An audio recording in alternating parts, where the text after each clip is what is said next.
We called them fallen angels. They were strung up by their ankles and suspended from trees. There was always barbed wire, wrapped all around the body, sliced the skin and ripped the tissue, and it was worse if they struggled. Ideally, they would die of dehydration, but this mercy was extended to only a very fortunate few. Most of the time, they would dangle from the branches for hours as the barbs tore their flesh and the pressure built in their heads. When upright, the heart doesn't have to pump blood that hard to circulate through the brain. Gravity does most of the work to get it back down. Consequently, the blood vessels up there are smaller and thinner than the rest of the body. I'd rather be hung, personally.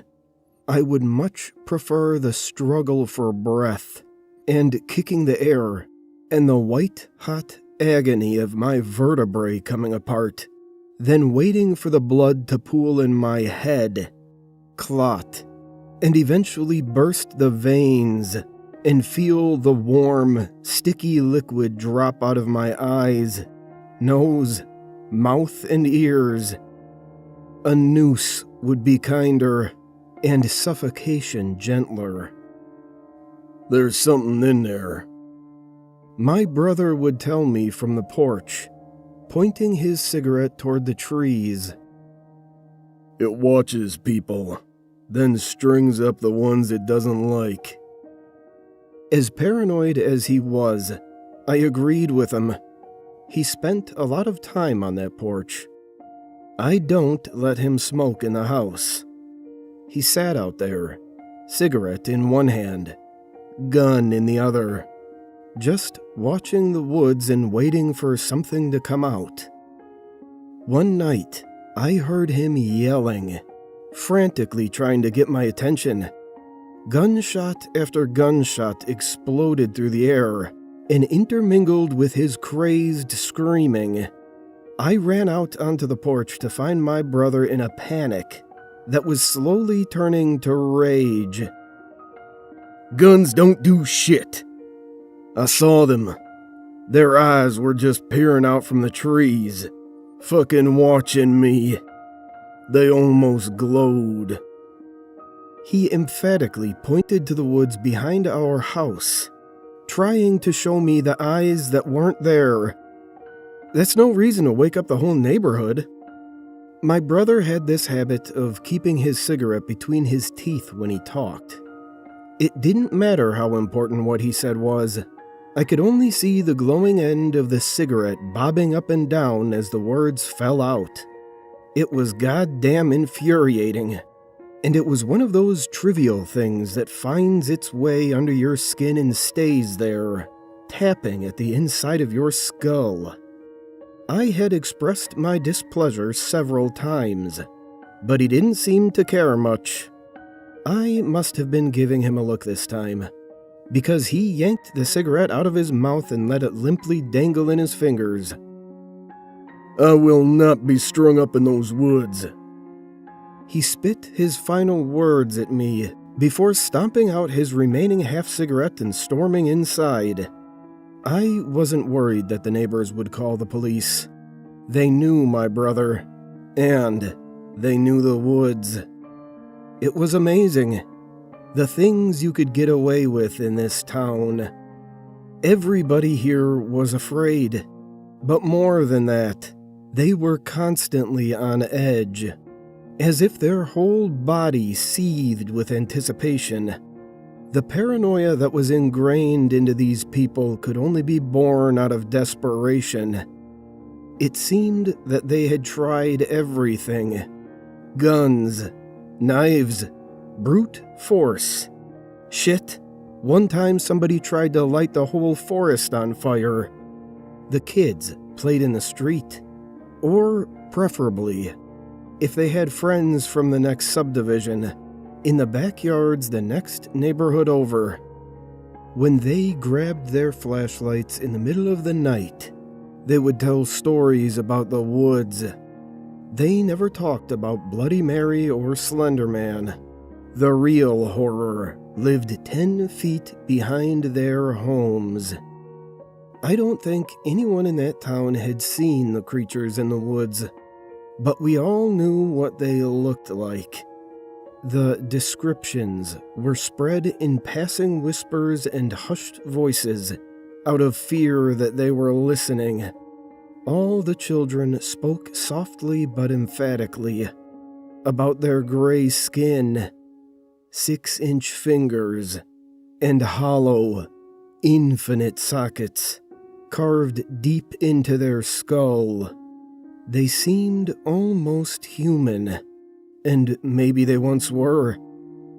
Once that I can remember, a kid went into the forest. A bunch of others dared him to. They waited in the shadows between houses, hearts pounding, even though they weren't the ones going in. In silence, they watched him glance back, hoping they would call the whole thing off, and reluctantly submerged himself into the trees. There was the snapping of twigs, and then, abruptly, stillness. The group did not take their eyes off the woods, yet they could see the fear among their friends. They waited for a minute, surprisingly, before cautiously taking a few steps backward, then turning and sprinting away. The boy was gone. The very next day, a group of police officers, most of whom resigned that same day, were sent in after him. Let me tell you, he struggled. The wire tore through the skin of his abdomen, leaving his internal organs to spill out and hang from his body. After that day, no children went into the woods. They didn't even have to be told not to. After the paper ran that story, Fairdale lost its mind. Sure, bodies turned up every other week, but it was never a child. That kind of death was somehow more than murder. It was a disaster, a tragedy. I lived right on the edge of the woods, and that incident stuck with me. It somehow made the whole thing real. These things were here, right behind my house. My last night in Fairdale was hopefully the worst of my life. My brother was outside smoking, and I was on the couch, mostly asleep. I'm not a heavy sleeper, so I was glad when the small noises around me seemed to quiet down. But just as I was about to drift off, my brother fired that goddamn gun about 3,000 times, ran inside, and slammed the door behind him. His damn cigarette, still lit, clamped fiercely between his teeth. I shot up, dazed and unsure of what was happening. Hands trembling, my brother ran to all the doors and windows, making sure they were locked.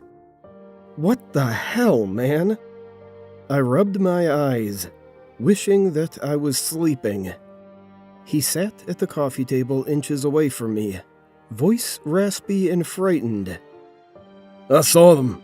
They came out. His eyes were crazed. As his mouth was running faster than his head, he inadvertently blew smoke from his lips with every rushed word and forced breath. I didn't even know you could see them.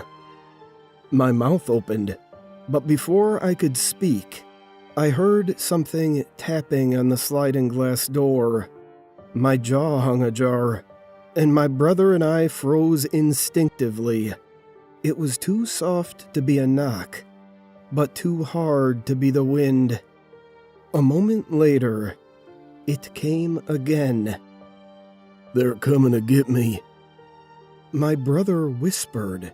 His eyes were wild, darting across the room as if he were afraid to leave them in one place for too long. "They don't like me." "You sure you saw them?" My voice was barely audible. Somehow, I knew that they could hear me anyway. "I first noticed them in the corner of my eye.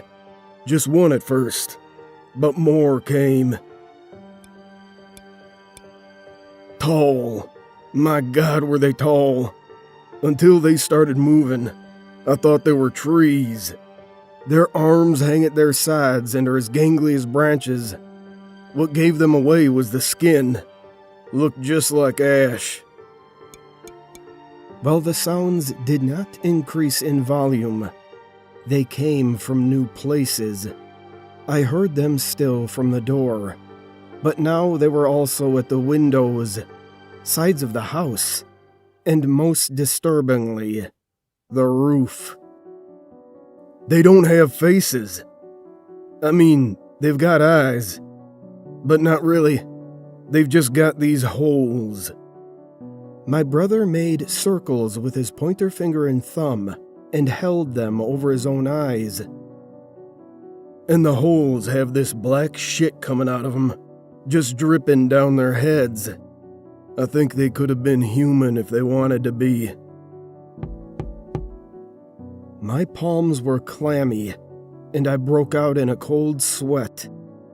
I could picture their long, bony fingers rapping on the house. Their not eyes, inches from the window, waiting for us to draw back the curtain and meet their gaze. Until that moment, I don't think I've ever been truly afraid. It echoed all around us.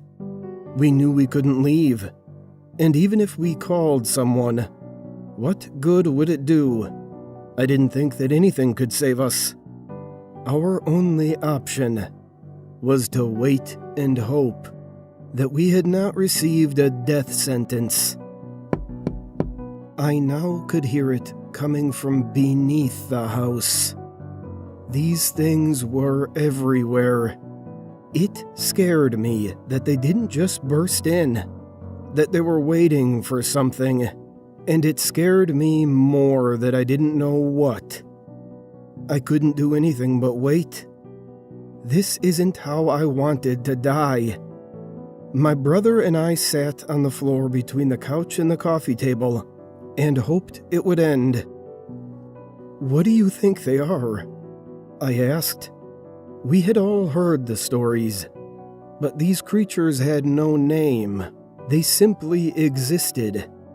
They were always here, and we did everything we could to leave them alone, to live without them, and for the most part, they let us.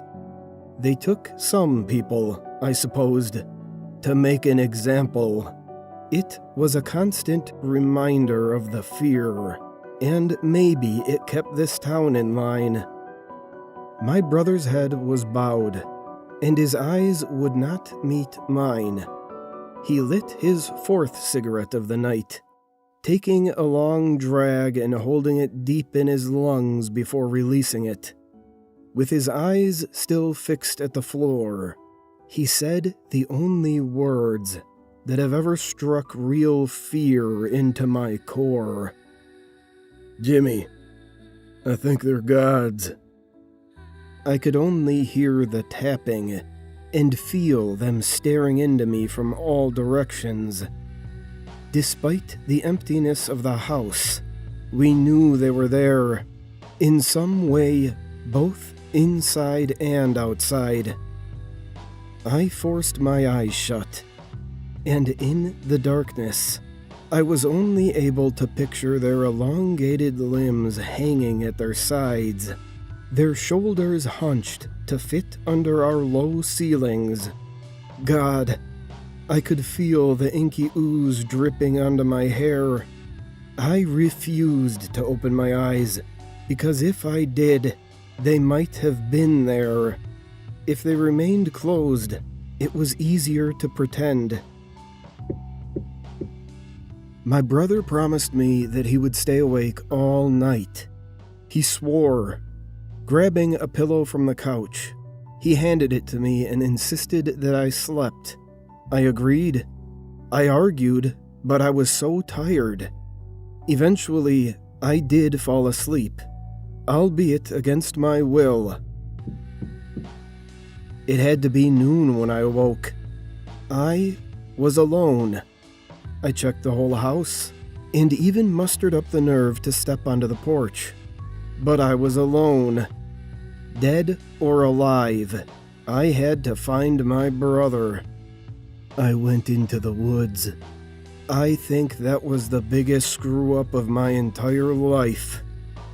After a deep breath, I stepped into the tree line.